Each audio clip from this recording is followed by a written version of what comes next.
начале заседания минутой молчания судьи почтили память Вячеслава Лебедева. Председатель Верховного суда России скончался 23 февраля. Суд он возглавлял с 1991 года.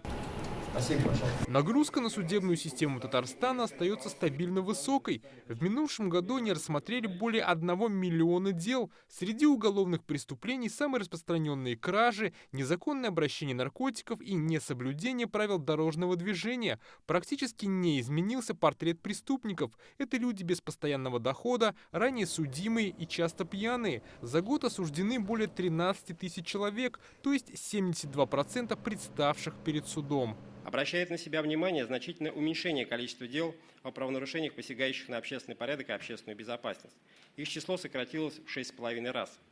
В районных судах более чем в 3 раза сократилось рассмотрение дел о правонарушениях в сфере санитарно-эпидемиологического благополучия. Вместе с этим мы наблюдаем существенный рост дел об административных правонарушениях в области обеспечения режима пребывания иностранных граждан и лиц без гражданства на территории Российской Федерации. Количество таких дел в 2023 году увеличилось практически в 2 раза. В минувшем году административные наказания получили более 5000 мигрантов. Как отметил Рустам Минниханов, наша республика нуждается в рабочей силе. У нас рады иностранным гостям, но нужно, чтобы они соблюдали закон и с уважением относились к нашим традициям. Пренебрежение к законам и общественным интересам с их стороны проявляется в первую очередь нарушение режима пребывания на территории Российской Федерации, совершение административных правонарушений. При отсутствии должного реагирования это может перерасти в криминальные формы. Государственным органам нужно объединить усилия по предотвращению таких нарушений.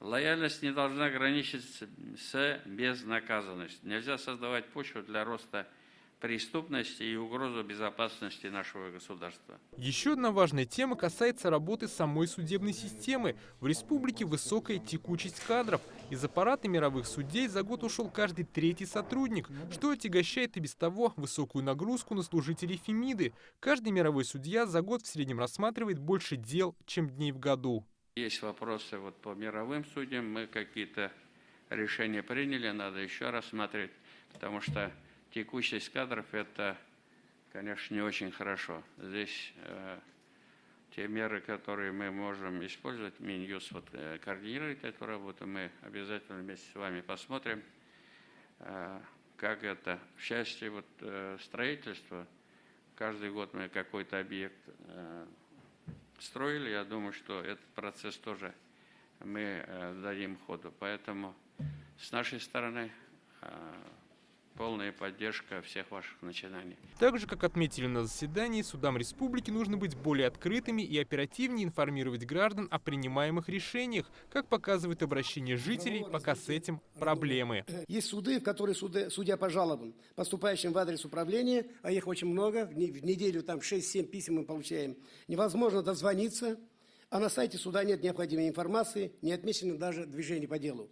Коллеги, суд в первую очередь служит человеку. Такие факты должны быть исключены. Судей призвали активнее использовать электронные сервисы и документооборот. Это позволит ускорить время судебного разбирательства. Дмитрий Арин, Адель Мендубаев, ТНВ, Казань.